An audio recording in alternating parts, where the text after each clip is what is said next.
This is the new Weatherby Orion 1, which is also made by ATA in Turkey. It's essentially the ATA SP over and under. The action is basically a knockoff of the Beretta 686. The safety is a familiar H-gated safety, more like a Browning safety.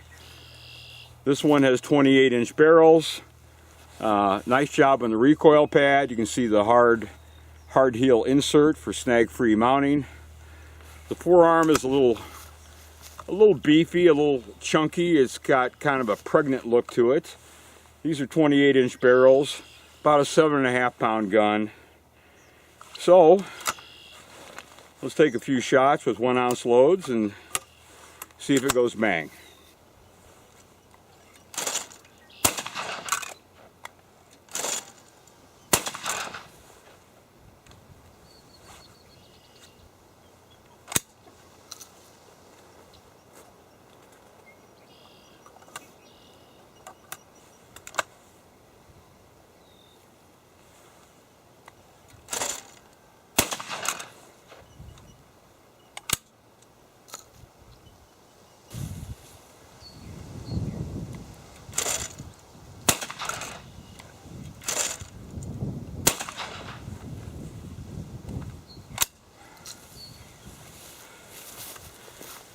So, it's admittedly a price point gun. Certainly this is not my favorite category of over and under. The triggers are excessively heavy. There's a lot of initial take up in these triggers before you get to them, and they are heavy. The barrel set is a little bit on the heavy side too, heavier than a Beretta 686. Of course, a Beretta 686 Silver Pigeon Sporting, I think we're talking about $2,000. And this gun sells for about $850.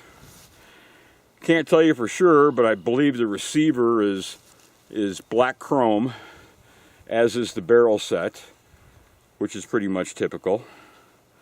So I'm not going to tell you that this is the most awe-inspiring, fabulously wonderful over and under I've ever shot.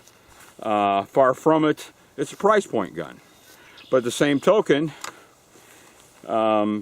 for the money, which is $850, it's hard not to call it a good value, because if your budget is $850 for an over and under is what you want, you're probably not going to be able to do much better than this.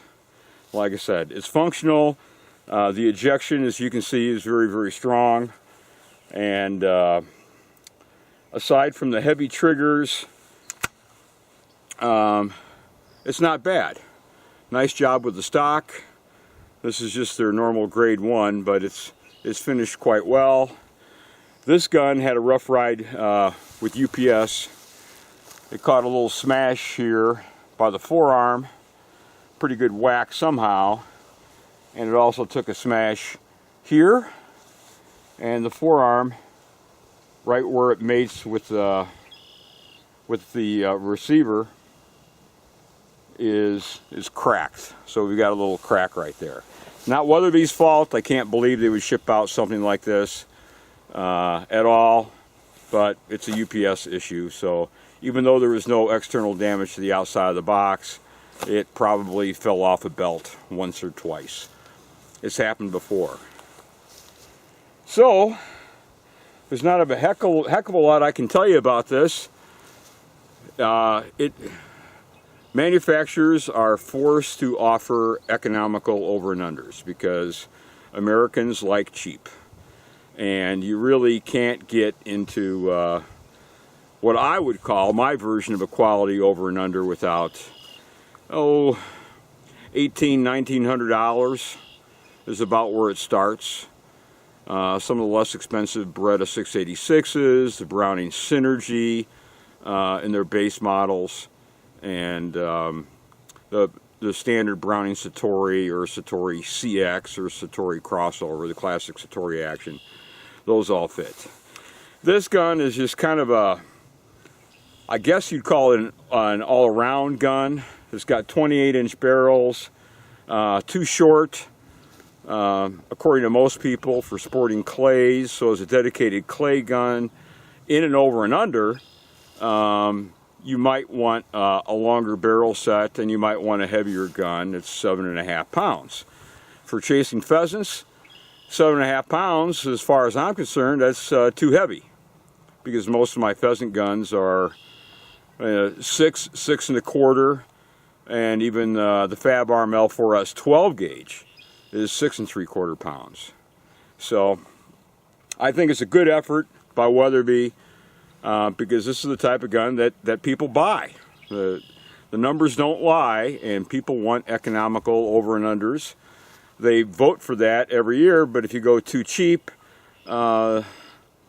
unfortunately the gun can spend more time at the factory than it does with you in the field, or even with you in the gun case.